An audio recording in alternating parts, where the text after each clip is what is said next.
मित्रांनो, जगाच्या राजकारणात अनेक लीडर्स एकमेकांना भेटतात, हस्तांदोलन करतात, काही करार करतात आणि निघून जातात. पण काही भेटी ह्या अशा असतात ज्या फक्त फोटो सेशन्स किंवा बातम्यापुरत्या मर्यादित नसतात. त्या भेटी ऐतिहासिक असतात. त्या भेटी स्ट्रॅटेजिक बॅटलफील्डवरती एक मोठी आणि शक्तिशाली घोषणा सोडून जात असतात. आणि पुतीन यांचा भारत दौरा हा त्याच श्रेणीमधील एक होता. इतिहास नोंद घेईल असा हा दौरा झालेला आहे. पुतीनचा दौरा भारताला पुढे कुठे घेऊन जाईल आणि त्याचे अंतिम परिणाम नेमके काय असतील, व्हाय धिस व्हिजिट मॅटर्स, हे पाहणं अत्यंत महत्त्वाचं आहे. आज जग एका अशा बिंदूवरती उभे आहे जिथे ध्रुवीकरण शिगेला पोहोचलं आहे. एका बाजूला अमेरिका आणि त्याचे वेस्टर्न सहयोगी म्हणजेच नाटो ब्लॉक आहे, तर दुसऱ्या बाजूला त्यांचे स्पष्ट विरोधक म्हणजेच रशिया आणि त्याचे मित्रराष्ट्र आहेत. आणि या दोन महाशक्तींच्या मध्ये उभा आहे भारत. अमेरिकेने स्पष्टपणे रशियावरती सँक्शन्स लावले आहेत. रशियाला आंतरराष्ट्रीय पटलावरती आयसोलेट करू पाहत आहे.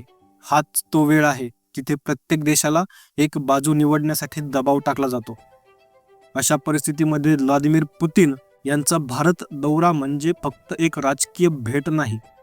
हा दौरा म्हणजे भारताकडून जगाला दिलेलं एक ठोस आणि अनपेक्षित उत्तर आहे. हे सर्व एका शब्दाचे प्रतिनिधित्व करतं: स्ट्रॅटेजिक ऑटोनॉमी, म्हणजेच रणनैतिक स्वायत्ता. याचा सोपा अर्थ म्हणजे आम्ही आमचे हित कशात आहे हे ठरवण्यासाठी कुणाचीही परवानगी घेणार नाही. आम्ही स्वतःचे निर्णय स्वतः घेणार. विचार करा, जेव्हा वेस्टर्न देश भारताला सातत्याने सांगत आहेत रशियापासून दूर राहा, रशियाकडून तेल घेऊ नका, रशियाचे डिफेन्स इक्विपमेंट खरेदी करू नका, तेव्हा PM मोदींनी प्रोटोकॉल तोडून पुतीन यांना स्वतः एअरपोर्टवरती जाऊन रिसीव्ह केलं. हे कशाचं लक्षण आहे? हे भारताच्या आत्मविश्वासाचा तो क्षण आहे जिथे आपण जगाला ठणकावून सांगितलं, आमचा मित्र कोण आहे ते तुम्ही ठरवू नका, हे आम्ही स्वतः ठरवणार. कारण रशिया हा एक फक्त आपला ग्राहक किंवा पुरवठादार नाही, तो संकटातील आपला सोबती आहे. हे भारत कधीही विसरणार नाही. या भेटीतून भारताने जगाला एक संदेशच दिला आहे: आम्ही तुमच्या ब्लॉक पॉलिटिक्समध्ये सहभागी होणार नाहीत. आम्ही बॅलन्सिंग परफेक्ट केलेलं आहे. म्हणजेच आम्ही US सोबतही मजबूत संबंध ठेवू, पण आमच्या जुन्या आणि विश्वासू मित्राला सोडून देणार नाही. हा दौरा म्हणजे जागतिक दबावाला स्टेप बाय स्टेप झुगारून देण्याची एक पॉवरफुल प्रोसेसच आहे. हा भारताचा मास्टर स्ट्रोक देखील ठरू शकतो. आणि म्हणूनच ही भेट केवळ इतिहासाचा एक भाग बनणार नाही, याचे परिणाम जिओ पॉलिटिक्सवरती दूरगामी होताना दिसणार आहेत. या भेटीत प्रोटोकॉल तोडण्यापासून ते झालेल्या मोठ्या एनर्जी आणि डिफेन्स डील्सपर्यंत प्रत्येक गोष्ट लॉजिकली आणि डिटेलमध्ये डिकोड करणे आवश्यक आहे. कारण हा दौरा म्हणजे फक्त दोन नेत्यांची भेट नाही, तर भारताचा नवा जागतिक रोडमॅपच आहे. चला तर मग या भेटीमध्ये नेमकं काय काय घडलं आहे ते पाहूया. मित्रांनो, आपण पाहिलं की PM मोदींनी प्रोटोकॉल तोडून पुतीन यांना स्वतः एअरपोर्टवरती रिसीव्ह केलं. पण प्रोटोकॉल नेमकं असतं काय? नॉर्मली जेव्हा कोणताही परदेशी राष्ट्राध्यक्ष किंवा पंतप्रधान भारतात येतात तेव्हा त्यांना रिसीव्ह करण्यासाठी फॉरेन सेक्रेटरी किंवा युनियन कॅबिनेट मिनिस्टर उपस्थित असतात. हा एक डिप्लोमॅटिक नियम आहे किंवा नॉर्म आहे. पण जेव्हा गोष्ट रशिया आणि भारत भेटीची येते तेव्हा हे नियम बाजूला ठेवले जातात. या प्रोटोकॉल ब्रेकचा अर्थ PM मोदींनी स्वतःहून जगाला एक गोष्ट जाहीर केली: पुतीन हे माझ्यासाठी खूप खास आहेत आणि ते माझे मित्र आहेत. हा प्रोटोकॉल ब्रेक सामान्य वेळेवरती झालेला नाही. याचा टायमिंग खूप महत्त्वाचा आहे. आज रशियावर US आणि युरोपने इतिहासातील सर्वात मोठे सँक्शन्स लावले आहेत. रशियाला जगापासून आर्थिक आणि सामाजिकदृष्ट्या तोडण्याचे प्रयत्न सुरू आहेत. आणि अशा परिस्थितीमध्ये जगातील 5व्या क्रमांकाची अर्थव्यवस्था म्हणजेच आपला भारत रशियाच्या राष्ट्राध्यक्षांचं ग्रँड वेलकम करतो. हा सीन म्हणजे केवळ स्वागत नाही, हा सीन म्हणजे अमेरिकेला आणि युरोपला दिलेलं लाऊड आणि क्लिअर उत्तरच आहे आणि मेसेज देखील आहे: तुमच्या दबावामुळे आमच्या मैत्रीवर कोणताही परिणाम होणार नाही. हा भारताचा इंडिपेंडन्सचं एक प्रॅक्टिकल डेमॉन्स्ट्रेशन आहे. PM मोदींनी पुतीन यांना delighted to welcome my friend president Putin असं ट्विट केलं. लक्षात घ्या, डिप्लोमॅसीमध्ये प्रत्येक शब्द मोजला जातो. त्यांनी रिस्पेक्टेड पुतीन किंवा इम्पॉर्टंट पार्टनर असे शब्द वापरले नाहीत. त्यांनी थेट फ्रेंड हा शब्द वापरला. हा फक्त एक भावनिक शब्द नाही, हा एक पॉलिटिकल मेसेजच आहे. याचा अर्थ 2 लेवल्सवरती आहे. पहिला म्हणजे पर्सनल केमिस्ट्री, दोन्ही नेत्यामध्ये खूप चांगली वैयक्तिक मैत्री आहे. आणि दुसरं म्हणजे जिओपॉलिटिकल कमिटमेंट. मोदींनी जगाला सांगितलं की जगात काहीही चालू असू द्या तरी आम्ही रशियाच्या सोबती राहू किंवा आम्ही रशियासोबत मित्र धर्म पाळू. हा विश्वास 1971च्या युद्धापासून तयार झालेला आहे, जिथे रशियाने भारताला युनायटेड नेशन्समध्ये आणि युद्धामध्ये मदत केली होती. हा विश्वास एका रात्रीत तुटणारा नाही आहे. या प्रोटोकॉल ब्रेकचा ग्लोबल फॉलआउट लगेच दिसला. वेस्टर्न मीडिया आणि ॲनालिसिस्टमध्ये खूप चर्चा झाली. अनेकांनी याला इंडियाज डिफायन्स म्हणजेच भारताचा नकार म्हटलं, कारण त्यांच्या ब्लॉक माइंडसेटला हे पचायला जड जात आहे. त्यांना वाटत होतं भारत US आणि युरोपच्या बाजूने रशियापासून दूर होईल, पण भारताने दाखवून दिलं आम्ही एक सोव्हिरियन नेशन आहोत. आमचे निर्णय आमच्या नॅशनल इंटरेस्टनुसार होतात. आम्ही एक स्वयंप्रभू राष्ट्र आहोत. हा प्रोटोकॉल ब्रेक म्हणजे बहुध्रुवीय जागतिक व्यवस्था स्वीकारण्याचा स्टॅम्पच आहे. आता जग एक ध्रुवीय नाही आणि भारत या नव्या व्यवस्थेचा एक मेजर प्लेयर बनत आहे. आता या भेटीतले महत्त्वाचे करार आणि चर्चा अधिक सहज आणि विश्वासपूर्ण वातावरणामध्ये होणार आहेत. मित्रांनो, आपण पाहिलं की PM मोदींनी स्वतः जाऊन पुतीन यांचं वेलकम केलं. पण एक गोष्ट लक्षात घ्या, पुतीन हे एकटे आले नव्हते. त्यांच्यासोबत आले होते रशियाचे टॉप डेलिगेशन.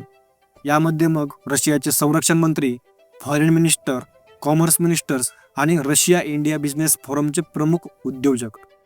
ही नुसती एक राजकीय भेट नव्हती, हा रशियाचा एक मिनी गव्हर्नमेंट टूरच होता असं म्हणता येईल. यावरून असं स्पष्ट होतं, ही चर्चा केवळ सांकेतिक म्हणजे सिम्बॉलिक नव्हती, तर ही प्रॅक्टिकल आणि मल्टी लेवलवरती होती. म्हणजे देशाच्या प्रत्येक महत्त्वाच्या स्तरावरती म्हणजेच सुरक्षा, अर्थव्यवस्था आणि राजकारणावरती चर्चा झालेली आहे. यामध्ये सर्वात पहिली चर्चा झाली ती डिफेन्स क्षेत्रावरती. भारत रशिया मैत्रीचा सर्वात जुना आणि मजबूत आधारस्तंभ कोणता असेल तर तो आहे डिफेन्स.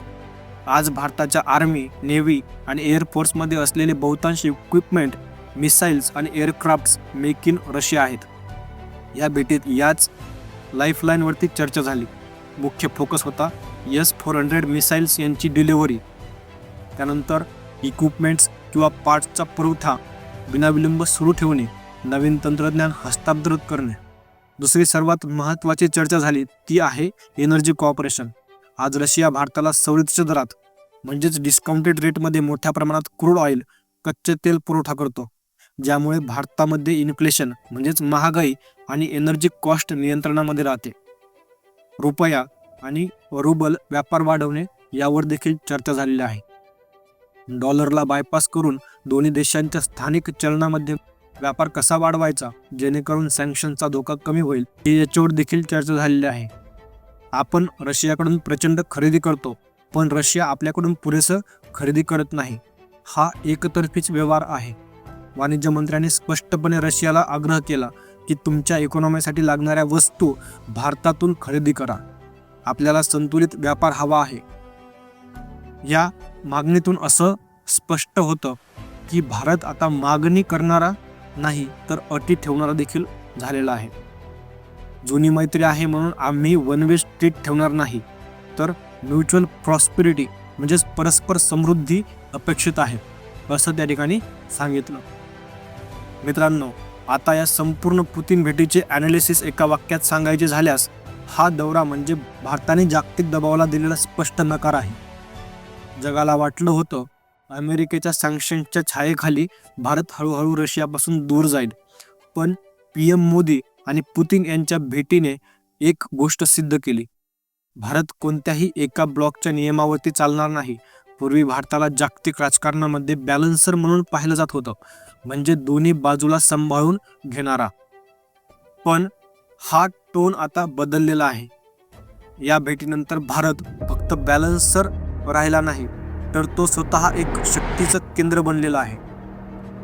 जर आम्हाला रशियाकडून स्वस्त तेल किंवा डिफेन्स इक्विपमेंट मिळालं तर आम्ही ते नक्की घेऊ. आमचा नॅशनल इंटरेस्ट प्रथम आहे हे या ठिकाणी दाखवून दिलेलं आहे.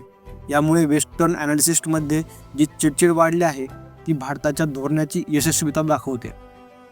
या भेटीने भविष्यासाठी काही मोठे प्रश्न देखील उभे केले आहेत ज्यावर आपण नजर ठेवायला हवी. रशिया फक्त भारताकडून खरेदी करेल की संतुलित व्यापार सुधारण्यासाठी प्रयत्न करेल? युक्रेन युद्धामुळे रशियाचे डिफेन्स डिलिव्हरी शेड्यूल डिस्टर्ब झालेले आहेत. भारत यापुढे रशियावरती 100% अवलंबून राहू शकतो का, की आपल्याला डिफेन्स डायव्हर्सिफिकेशन वाढवावे लागेल? पुढील काही महिन्यांमध्ये या प्रश्नांची उत्तरे मिळतीलच.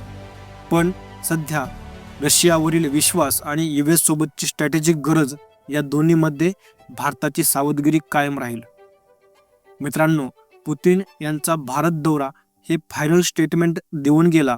भारत कोणत्याही दबावाला झुकत नाही, कोणत्याही दबावाखाली झुकत नाही. भारत स्वतःची फॉरेन पॉलिसी स्वतः ठरवतो. इंडिया रशिया संबंध हे इतिहास, विश्वास आणि स्ट्रॅटेजिक नेसेसिटीवरती आधारित आहेत. ही भेट एक पॉवरफुल मूव्ह होती, एक जिओपॉलिटिकल स्टेटमेंट होती जी जगाच्या नकाशावरती भारताच्या वाढत्या महत्त्वाला अधोरेखित करते. या भेटीचा खरा आवाज आर्थिक करार आणि डिफेन्स डिलिव्हरीच्या रूपाने येणाऱ्या महिन्यामध्ये जगभर ऐकू येईल. तुम्हाला काय वाटतं? स्ट्रॅटेजिक ऑटोनॉमी टिकवण्यासाठी रशियासोबतची ही मैत्री अधिक मजबूत करावी की हळूहळू डिफेन्ससाठी अमेरिकेकडे आणि पश्चिमेकडे अधिक वळावं?